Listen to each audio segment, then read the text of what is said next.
الحمدللہ رب العالمین والصلاة والسلام علی رسولہ الکریم اما بعد فاعوذ باللہ من الشیطان الرجیم بسم اللہ الرحمن الرحیم یا ایہا النبی اتق اللہ ولا تطع الکافرین والمنافقین ان اللہ کان علیما حکیما۔ صدق اللہ العظیم۔ رمضان المبارک کی آج اس مبارک شب میں ہم سورہ احزاب، سورہ سبا اور سورہ فاطر کے مضامین کے جائزہ لینے کی صحیح کریں گے۔ سورہ احزاب یہ ایک منفرد صورت ہے جس پر قرآن کے اس چوتھے باب کا خاتمہ ہو رہا ہے۔ اس باب کا موضوع جیسے کہ عرض کیا جا چکا ہے کہ اس بات رسالت اور اس کے حوالے سے قریش کو انذار و بشارت ہے۔ چنانچہ اسی تعلق سے یہ سورہ نبی کریم صلی اللہ علیہ وسلم کے حقوق و فرائض بیان کرتی ہے اور آپ کی ازواج مطہرات کے بارے میں جو رویہ اس زمانے کے منافقین و منافقات نے اختیار کر رکھا تھا اس پر انہیں شدید تنبیہ کرتی ہے۔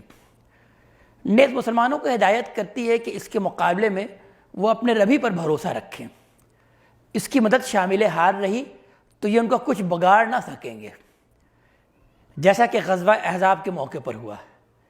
اللہ تعالیٰ نے ارادہ و اختیار کے ساتھ عہد اطاعت کی جو عظیم امانت انسان کو دے رکھی ہے، اس کے حقوق کی یاد دہانی بھی اسی مناسبت سے کی گئی۔ اس لحاظ سے یہ سورہ بالکل اسی طرح اس باب کی تمام صورتوں کا تکملہ اور تتمہ ہے، جس طرح ہم نے دیکھا کہ سورہ نور پچھلے باب کا تکملہ اور تتمہ ہے۔ اس کے مخاطب نبی کریم صلی اللہ علیہ وسلم بھی ہیں اور اہل ایمان بھی، اور اس کے مضمون سے واضح ہے کہ ہجرت کے بعد یہ مدینہ منورہ میں اس وقت نازل ہوئی جب مسلمانوں کی ایک باقاعدہ حکومت وہاں قائم ہو چکی تھی اور منکرین کے خلاف آخری اقدام سے پہلے نبی کریم صلی اللہ علیہ وسلم اپنے ماننے والوں کا تزکیہ و تطہیر کر رہے تھے۔ چنانچہ آیت نمبر 1 سے لے کے 3 میں ہم یہ دیکھیں گے کہ نبی کریم صلی اللہ علیہ وسلم کو اس امر کی تاکید کی گئی کہ اللہ تعالیٰ کی طرف سے آپ پر جو کچھ نازل کیا تھا بے خوف لومۃ لائم اس کی تبلیغ کریں اور کفار و منافقین کی مخالفت کی مطلق پرواہ نہ کریں۔ اللہ تعالیٰ آپ کا مددگار و کارساز ہے، اسی پر بھروسہ رکھیں۔ آیت نمبر 4 اور 5 اور 6 میں زہار اور منہ بیلے بوٹے کے معاملے میں رسوم جاہلیت کی اصلاح کی گئی کہ ان رسوم کا عقل و فطرت سے کوئی تعلق نہیں۔ مخالفین اس اصلاح کے خلاف کتنا ہی ہنگامہ اٹھائیں، ان کے شور و غوغا کی کوئی پرواہ نہ کی جائے۔ یہ لوگوں کے من گھڑت بدعات ہیں۔ مسلمانوں کو اس بات کی ہدایت کی گئی کہ منہ بیلے بیٹوں کو ان کے باپوں سے ہی منسوب کرو، اپنے صلبی بیٹوں کا درجہ دینے کی کوشش نہ کرو۔ اب تک رسوم جاہلیت کے زیر اثر جو کچھ ہوا ہے اس سے اللہ تعالیٰ نے درگزر فرمایا، لیکن اب اس وضاحت کے بعد اس کے لیے کوئی گنجائش باقی نہیں رہی ہے۔ اسلامی معاشرے میں سب سے اونچا درجہ اور سب سے بڑا حق نبی کریم صلی اللہ علیہ وسلم کا ہے، اور ازواج نبی صلی اللہ علیہ وسلم کا درجہ امہات المومنین کا ہے۔ باقی رحم رشتوں کا باہمی تعلق اس قانون کے مطابق ہے جو اللہ نے اپنی کتاب میں بیان کر دیا ہے۔ آیت نمبر 7 اور 8 میں اللہ تعالیٰ نے اپنے ہر نبی سے اس بات کا مضبوط عہد کر لیا کہ وہ ہر حال میں اللہ کے دین کی دعوت دیں گے، اس کا بیان ہے۔ اس معاملے میں نہ کسی کا پاس و لحاظ کریں، نہ کسی کی مخالفت کی پرواہ کریں، تاکہ یہ چیز کھرے اور کھوٹے، مخلص اور منافق کے درمیان امتیاز کی کسوٹی بن جائے اور ہر شخص اپنے عمل کے مطابق جزا یا سزا پائے۔ پھر آیت نمبر 9 سے لے کر 27 تک غزوہ احزاب کے واقعات پر اجمالی تبصرہ کیا گیا۔ باوجود کہ کفار اپنی تمام پارٹیوں کی مجموعی قوت کے ساتھ مدینے پر پل پڑے تھے اور منافقین نے بھی اپنی سازشوں سے مسلمانوں کے قدم اکھاڑ دینے کے لیے پورا زور لگا دیا، لیکن اللہ تعالیٰ نے اپنی غیبی فوجوں سے مسلمانوں کی مدد کی اور دشمنوں کو ذلیل اور خوار ہو کر پسپا ہونا پڑا۔ اسی طرح اگر مسلمان مخالفوں کی مخالفت کے علی الرغم اللہ کے دین پر قائم رہیں اور اس کے رسول کے وفادار و جانثار رہیں تو اللہ تعالیٰ ہر محاذ پر ان کی مدد کرے گا۔ آیت نمبر 28 سے 35 میں مسلمانوں کو نبی کریم صلی اللہ علیہ وسلم کی اطاعت پر مجتمع کرنے کے بعد نبی صلی اللہ علیہ وسلم کی ازواج کو خطاب کر کے ان پر ان کی منصبی ذمہ داریاں واضح فرمائی گئیں کہ رسول کے ساتھ نسبت رکھنے کے سبب سے ان کے درجے بھی بہت اونچے ہیں اگر وہ اپنی ذمہ داریاں ادا کریں گی، اور ان کے لیے سزا بھی بڑی سخت ہے اگر ان سے کوئی حکم عدولی صادر ہوئی۔ ان کا اصل فریضہ پیغمبر صلی اللہ علیہ وسلم کی اطاعت و وفاداری اور اس کتاب و حکمت کی روشنی کو پھیلانا ہے، جس کی تعلیم ان کو نبی کریم صلی اللہ علیہ وسلم سے مل رہی ہے۔ اس وجہ سے ان کے شایان شان بات یہ ہے کہ وہ وقار کے ساتھ اپنے گھروں میں بیٹھیں اور ان منافقین و منافقات کے اثر سے اپنے آپ کو بچائیں جو ان کی کریم النفسی سے فائدہ اٹھا کر ان کے دلوں میں محبت دنیا کی تخم ریزی کرنا چاہتے ہیں۔ اللہ تعالیٰ یہ چاہتا ہے کہ اہل بیت کو ہر قسم کی آلائشوں سے پاک اور صرف کتاب و حکمت کی تعلیم و دعوت کے لیے خاص رکھے۔ آیت نمبر 26 سے 40 میں حضرت زید رضی اللہ تعالیٰ عنہ اور حضرت زینب رضی اللہ تعالیٰ عنہ کے واقعے کی طرف ایک اجمالی اشارہ کیا گیا، جس میں سب سے پہلے یہ حقیقت واضح فرمائی ہے کہ جب کسی معاملے میں اللہ اور رسول کوئی فیصلہ صادر فرما دیں تو کسی مومن یا مومنہ کے لیے اس میں کسی چون و چرا کی کوئی گنجائش باقی نہیں رہ جاتی۔ اللہ اور رسول کا حق سب سے بڑا ہے۔ اس کے بعد حضرت زید رضی اللہ تعالیٰ عنہ کے واقعے کا حوالہ ہے کہ پیغمبر صلی اللہ علیہ وسلم نے حضرت زینب رضی اللہ تعالیٰ عنہ کے ساتھ ان کا نکاح کر کے حضرت زید کی عزت افزائی چاہی، لیکن وہ نباہ نہ کر سکے اور انہوں نے طلاق دے دی۔ یہ نکاح حضور صلی اللہ علیہ وسلم ہی نے کرایا تھا، جس کے بعد منافقین اور منافقات برابر حضرت زینب کو یہ تانا دیتے رہے کہ محمد نے صلی اللہ علیہ وسلم یہ سخت ظلم کیا ہے معاذ اللہ، کہ ایک معزز گھرانے کی خاتون کا عقد ایک آزاد کردہ غلام سے کر دیا ہے۔ ان تانوں کے باوجود حضرت زینب نہایت صبر و شکر کے ساتھ حضرت زید کے ساتھ نباہ کرتی رہیں، لیکن حضرت زید رضی اللہ تعالیٰ عنہ نے محض اپنی ذاتی احساس کے بنا پر بالآخر ان کو طلاق دے دی۔ اس سے فطری طور پر حضرت زینب کو مزید صدمہ پہنچا۔ ان کے اس زخم کے اندمال کی واحد شکل آپ صلی اللہ علیہ وسلم کو یہ نظر آئی کہ آپ صلی اللہ علیہ وسلم خود ان کو اپنے حوالہ عقد میں لے لیں، لیکن اس سے ایک اور فتنے کے اٹھ کھڑا ہونے کا اندیشہ تھا۔ حضرت زید نبی کریم صلی اللہ علیہ وسلم کے منہ بولے بیٹے تھے، اور منہ بولے بیٹے عرب جاہلیت میں حقیقی بیٹوں کی منزلت میں سمجھا جاتے تھے۔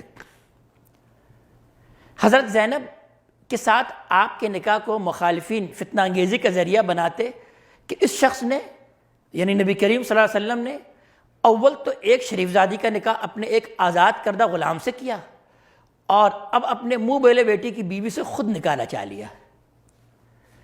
علاوہ ازیں ازواج کے باب میں 4 تک کی تحدید کا حکم نازل ہو چکا تھا، اس وجہ سے بھی آپ اس معاملے میں متردد رہے، لیکن اللہ تعالیٰ کا فیصلہ یہی ہوا کہ آپ ان تمام اندیشوں سے بے پرواہ ہو کر یہ نکاح کر لیں تاکہ آپ کے عمل سے جاہلیت کی اس رسم بد کی اصلاح ہو جائے۔ پھر آیت نمبر 41 سے 48 میں مسلمانوں کو یہ ہدایت کی گئی کہ وہ زیادہ سے زیادہ اپنے آپ کو اللہ تعالیٰ کی یاد میں مشغول رکھیں۔ نبی کی بعثت کی شکل میں اللہ تعالیٰ کی عظیم رحمت ان پر نازل ہوئی تاکہ انہیں کفر اور شرک کی تاریکیوں سے نکل کر ایمان و اسلام کی روشنی میں آنا نصیب ہو۔ اگر اس روشنی کی انہوں نے قدر کی تو ان کو دنیا اور آخرت دونوں کی سعادت حاصل ہوگی۔ نبی کریم صلی اللہ علیہ وسلم کو خطاب کر کے آپ کے فریضہ منصبی کی یاد دہانی کرائی گئی کہ آپ خلق کے لیے اللہ کے دین کی شہادت دینے والے ہیں۔ جو اس کو قبول کرے ان کو جنت کی بشارت دیں، جو اس کو رد کریں ان کو دوزخ سے آگاہ کر دیں۔ پھر 49 سے 52 تک میں اس امر کا اعلان کیا گیا کہ آپ کی تمام ازواج آپ کے لیے جائز ہیں۔ آپ پر 4 کی قید اور وہ پابندیاں نہیں ہیں جو عام امت کے لیے قرآن میں بیان ہوئی ہیں، البتہ بعض دوسری پابندیاں ہیں جو عام امت پر نہیں ہیں۔ منافقین کو تنبیہ کی گئی کہ وہ ازواج نبی کے معاملے میں ریشہ دوانیاں کر کے پیغمبر کے لیے اذیت کا سبب نہ بنے۔ پھر آیت نمبر 53 سے 62 میں نبی کریم صلی اللہ علیہ وسلم کے گھروں میں بغیر اجازت داخل ہونے کی ممانعت کی گئی۔ گھروں سے باہر نکلنے کی صورت میں آپ کی ازواج اور عام مسلمان خواتین کے لیے کچھ خاص ہدایت کی گئی تاکہ منافقین کو نبی کی ایذا رسانی اور مسلمان خواتین کے ساتھ چھیڑ چھاڑ کا کوئی موقع نہ ملے۔ اس سلسلے میں منافقین کو یہ آخری دھمکی دی گئی کہ اگر وہ اپنی شرارتوں سے باز نہ آئیں تو بہت جلد ان کے قلعہ کما کے لیے آخری ہدایت نازل ہو جائیں گی اور پھر ان کو کہیں پناہ نہیں ملے گی۔ 63 سے 73 یہ خاتمہ سورت کی آیات ہیں، جس میں پہلے قیامت کی یاد دہانی کرائی گئی کہ اس کو بہت دور نہ سمجھو، وہ سر پر آئی کھڑی ہے۔ اس دن کوئی کسی کے کام آنے والا نہیں ہے۔ گمراہ لیڈر اور گمراہ پیرو سب ایک دوسرے پر لعنت بھیجیں گے۔ منافقین کو تنبیہ کی گئی کہ ان یہود کی روش کی تقلید نہ کرو جنہوں نے موسیٰ علیہ السلام کو قدم قدم پر ایذا دی۔ بالآخر اللہ نے موسیٰ علیہ السلام کو عزت و وقار سے اٹھایا اور ان لوگوں پر لعنت کر دی جنہوں نے ان کو ایذا دی۔ صحیح روش یہ ہے کہ اللہ سے ڈرتے رہو اور رسول کی ہر بات پر سمعنا واطعنا کہو۔ اللہ تعالیٰ تمہارے اعمال کو سدھارے گا اور تمہارے گناہوں کو بھی معاف کر دے گا۔ یہی راہ فوز عظیم کی راہ ہے۔ اور آخر میں اس عظیم عہد و امانت کی یاد دہانی کرائی گئی جس کا اہل تمام مخلوقات میں سے صرف انسان بنایا گیا ہے۔ اسی عہد و امانت پر انسان کے تمام شرف کا انحصار ہے۔ اگر وہ اس کے حقوق ادا کر سکے تو اس سے زیادہ اونچا کوئی نہیں، اور اگر وہ اس میں ناکام ہو جائے تو پھر اس سے بڑا بدقسمت بھی کوئی نہیں۔ اس بات پر اس سورت کا خاتمہ ہوتا ہے۔ اس کے بعد پھر سورہ سبا کا آغاز ہوتا ہے۔ سورہ سبا سے قرآن حکیم کے 5ویں باب کا آغاز ہو رہا ہے۔ اس باب میں سورہ سبا سے لے کر سورہ حجرات تک 16 صورتیں ہیں، اور ان صورتوں سے معلوم ہوتا ہے کہ ان میں سے پہلی 13 صورتیں مکی ہیں اور آخری 3 سورہ محمد، سورہ فتح اور سورہ حجرات یہ ہجرت کے بعد مدینے میں نازل ہوئیں۔ قرآن مجید کی دوسرے تمام ابواب کی طرح یہ چیز اس باب میں بھی ملحوظ ہے کہ یہ مکی صورتوں سے شروع ہوتا ہے اور مدنی صورتوں پر ختم ہو جاتا ہے۔ اس کے مخاطب قریش مکہ ہیں، لیکن آخری صورتوں میں جب تزکیہ اور تطہیر کا مضمون شروع ہوا تو خطاب مسلمانوں سے ہو گیا۔ اس باب کا موضوع توحید کا اثبات ہے۔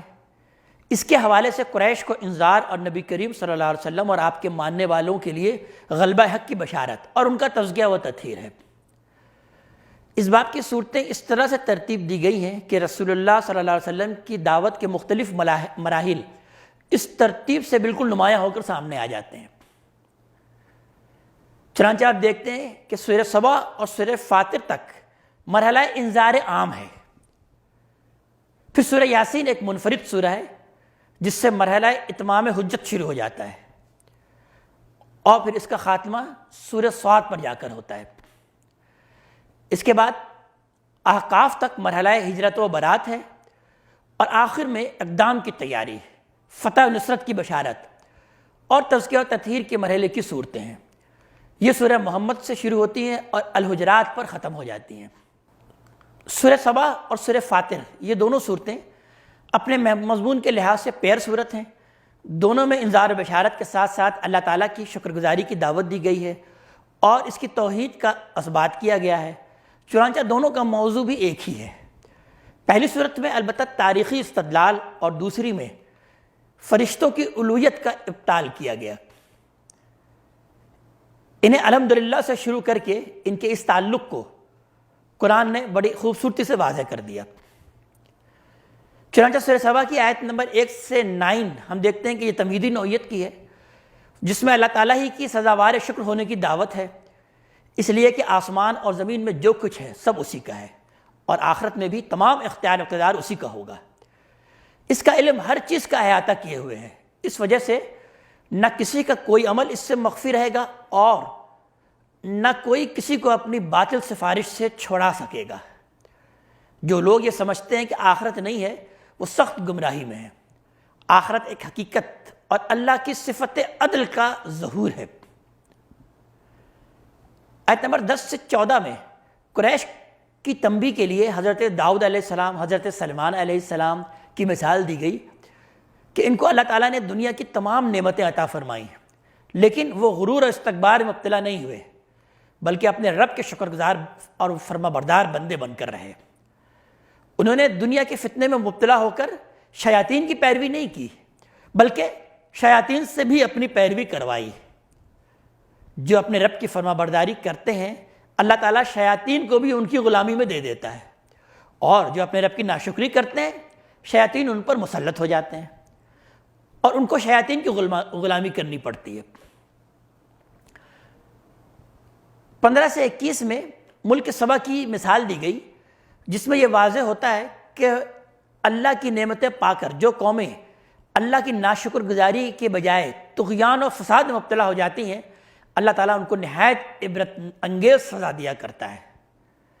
اہل سبا نے اپنے بارے میں ابلیس کے گمان کو سچ ثابت کر دیا، جس کی پاداش میں اللہ تعالیٰ نے ان کو اپنے تمام افضال سے محروم کر کے ایک افسانہ پارینہ بنا دیا۔ آیت نمبر 22 سے 27 میں شرک، شرکا اور شفاعت باطلہ کے عقیدے کی تردید کی گئی، اور پیغمبر صلی اللہ علیہ وآلہ وسلم کو یہ ہدایت کی گئی کہ اگر یہ مشرکین بے دلیل محض اپنی انانیت کے غرور میں اپنے ضد پر اڑے رہنا چاہتے ہیں تو ان کا معاملہ اللہ کے حوالے کر دیں۔ آپ نے اپنی دعوت پہنچا دی، اب ان کا فیصلہ اللہ کرے گا۔ پھر آیت نمبر 28 سے 33 میں مخالفین کے اس اعتراض کا جواب دیا گیا کہ ہم اس وقت تک اس قرآن کے ماننے کے لیے تیار نہیں ہیں جب تک کہ وہ عذاب نہ دکھا دیا جائے جس کی ہم کو دھمکی دی جا رہی ہے۔ اس کا بھرپور جواب دیا گیا۔ آیت نمبر 34 سے 39 تک منکرین کے اصل سبب انکار کی طرف اشارہ کیا گیا کہ ان کو اس دنیا میں جو مال و جاہ حاصل ہے اس کو وہ اللہ کے منظور نظر ہونے کی دلیل بنائے بیٹھے ہیں، اور سمجھتے ہیں کہ جس طرح اس دنیا میں وہ کامیاب ہیں اسی طرح آخرت میں بھی اگر ہوئی آخرت تو وہی کامیاب رہیں گے۔ حالانکہ اس دنیا کی نعمتیں اللہ تعالیٰ جس کو دیتا ہے آزمائش کے لیے دیتا ہے کہ وہ اس کو پا کر اللہ کا شکر گزار بندہ بنتا ہے یا ناشکرا۔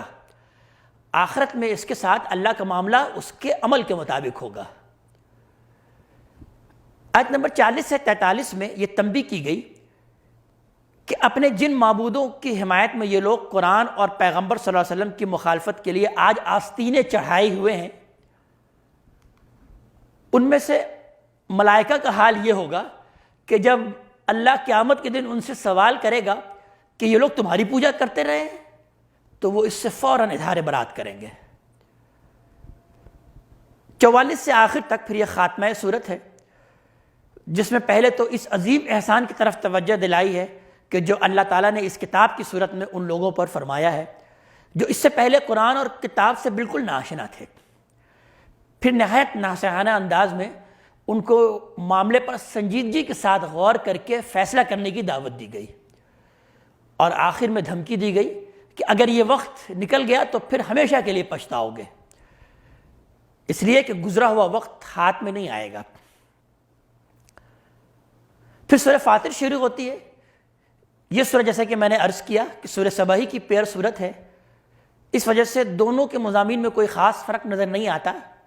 اس کا بھی اصل مضمون توحیدی ہے۔ اس کا آغاز اللہ کی رحمت کے اسبات اور فرشتوں کی الوہیت کے تصور کے ابطال سے ہوا ہے۔ فرشتوں کی الوہیت کے تصور کی تردید نسبتاً زیادہ واضح الفاظ میں ہے۔ چنانچہ ہم دیکھتے ہیں کہ آیت نمبر 1، 2 اور 3 میں بیان ہوا ہے کہ شکر کا حقیقی سزاوار تو اللہ تبارک تعالیٰ ہی ہے، وہی آسمانوں اور زمین کا پیدا کرنے والا ہے، اسی نے فرشتوں کو بھی وجود بخشا ہے اور ان کو اپنی حکمت کے مطابق جن صلاحیتوں اور قوتوں سے چاہے وہ بہرمند کیا ہے۔ ان کو بذات خود کوئی اختیار و اقتدار حاصل نہیں ہے۔ پھر 4 سے 8 میں نبی کریم صلی اللہ علیہ وسلم کو تسلی دی گئی کہ اگر آپ کے قوم کے لوگ آپ کی تکذیب کر رہے ہیں تو اپنے سے پہلے قوموں کے نقش قدم کی پیروی کر رہے ہیں، اور وہ لازماً اسی انجام سے دوچار ہوں گے جس سے وہ قومیں دوچار ہوئی ہیں۔ ان کے اعمال ان کی نگاہوں میں کھبا دیے گئے ہیں اور یہ اللہ کے قانون کی زد میں آ چکے ہیں، تو ان کے غم میں اپنے آپ کو گھلانے کی ضرورت نہیں ہے۔ ان کا معاملہ آپ اللہ تبارک تعالیٰ ہی کے حوالے کریں۔ آیت نمبر 9 اور 10 میں حشر اور نشر کی ایک واضح دلیل کی طرف اشارہ کیا گیا، اور یہ تنبیہ کی گئی کہ جو حشر کے دن اللہ کے ہاں تقریب کا طالب ہو وہ جھوٹے سہاروں پر زندگی نہ گزارے۔ اللہ کے ہاں کام آنے والی چیز کلمہ طیبہ ہے، کلمہ توحید ہے۔ جس کو آخرت کی عزت مطلوب ہو وہ ایمان اور عمل صالح کی روش اختیار کرے۔ اس سے ہٹ کر جو راہیں نکالی گئی ہے وہ سب فریب نفس کی راہیں ہیں اور ان کا انجام ابدی تباہی ہے۔ آیت 11 سے 18 میں بیان کیا گیا کہ مال و اولاد اور رزق و فضل اللہ ہی کا عطیہ ہے۔ عمر کی زیادتی و کمی اللہ کے اختیار میں ہے، ان میں سے کسی چیز میں بھی کسی دوسرے کو کوئی دخل نہیں ہے۔ لوگوں کو یہ تنبیہ کی گئی کہ تمہیں اصل حقیقت سے آگاہ کر دیا گیا ہے، اگر تم نے اس کی قدر نہ کی تو اپنا ہی بگاڑو گے، اللہ کا کچھ نہیں بگاڑو گے۔ اللہ تمہارا محتاج نہیں ہے بلکہ تم ہی اللہ کے محتاج ہو۔ 19 سے 28 میں ایمان لانے والے اور نہ لانے والوں کی تفصیل اور اس کائنات میں جو اختلاف و تضاد پایا جاتا ہے اس کی حکمت کی طرف اشارہ کیا گیا کہ جس طرح اس میں اللہ نے نور و ظلمت کو پیدا کیا ہے، اسی طرح ایمان و کفر کا یہ تصادم بھی اللہ کے حکمت پر مبنی ہے۔ اس وجہ سے یہ توقع نہیں کرنی چاہیے کہ سب ایمان سے بہرہ مند ہو جائیں گے۔ ایمان صرف وہی لائیں گے جن کے اندر علم و معرفت کی روشنی اور اس کی قدر ہے۔ 29 سے 38 میں ہم یہ دیکھتے ہیں کہ ان علماء اہل کتاب کی تحسین اور حوصلہ افزائی کی گئی جو تمام بگاڑ اور فساد کے باوجود اللہ کی کتاب پر قائم ہیں، اور اس بات کی طرف اشارہ کیا گیا کہ جس طرح ان کو تورات پر قائم رہنے کی سعادت حاصل ہوئی ہے اسی طرح قرآن پر بھی ایمان لانے کی ان کو سعادت حاصل ہو جائے گی، اس لیے کہ یہ انہی پیشین گوئیوں کا مصداق ہے جو تورات اور دوسرے صحیفوں میں وارد ہوئی ہے۔ تورات کے بعد اس قرآن کی صورت میں اللہ تعالیٰ نے امیوں پر عظیم احسان فرمایا کہ اس کے ذریعے سے اس نے ان کو دنیا کی امامت بخشی ہے، بشرطے کہ وہ اس کی قدر کریں۔ پھر فرمایا کہ اگرچہ ان میں ناقدرے اور ناشکرے بھی ہیں لیکن ساتھ ہی ان میں معقولیت پسند اور نیکی کی راہ میں سبقت کرنے والے بھی لوگ موجود ہیں۔ 39 سے 41 میں قریش کو تہدید و وعید کی گئی کہ تمہاری سرکشی کے باوجود اللہ جو ڈھیل تمہیں دے رہا ہے اس کو اپنی کامیابی نہ سمجھو بلکہ یہ تمہارے خسارے میں اضافہ ہو رہا ہے۔ اللہ حلیم اور غفور ہے، اس وجہ سے تمہیں مہلت دے رہا ہے، لیکن جب وہ پکڑے گا تو تمہارے یہ فرضی دیوی اور دیوتا تمہاری کوئی مدد نہیں کر سکیں گے۔ 42 سے 45 میں قریش کو یہ یاد دہانی کرائی گئی کہ رسول کی بعثت سے پہلے تو تم اس ولولے کا اظہار کرتے تھے کہ اگر تمہارے اندر کسی رسول کی بعثت ہوئی تو تم دنیا کی سب سے زیادہ ہدایت یافتہ قوم بنو گے، لیکن جب رسول آیا تو رات دن اسی کے خلاف سازشوں میں سرگرم ہو اور اللہ کے اس قہر کو دعوت دے رہے ہو جو رسولوں کی تکذیب کرنے والوں پر ہمیشہ نازل ہوا ہے۔ یاد رکھو کہ اگر اللہ کسی قوم کو فوراً پکڑنا چاہتا ہے تو کوئی اس کا ہاتھ نہیں پکڑ سکتا، لیکن اس نے ہر قوم کے فیصلے کے لیے ایک خاص وقت مقرر کر رکھا ہے۔ اس بات پر پھر یہ سورہ فاطر اپنے اختتام کو پہنچتی ہے۔ اللہ تبارک تعالیٰ ہمیں اپنے کلام کا فہم عطا فرمائے اور عمل کی توفیق عطا فرمائے۔ اقول قولی ھذا واستغفر اللہ لی ولکم ولسائر المسلمین والمسلمات۔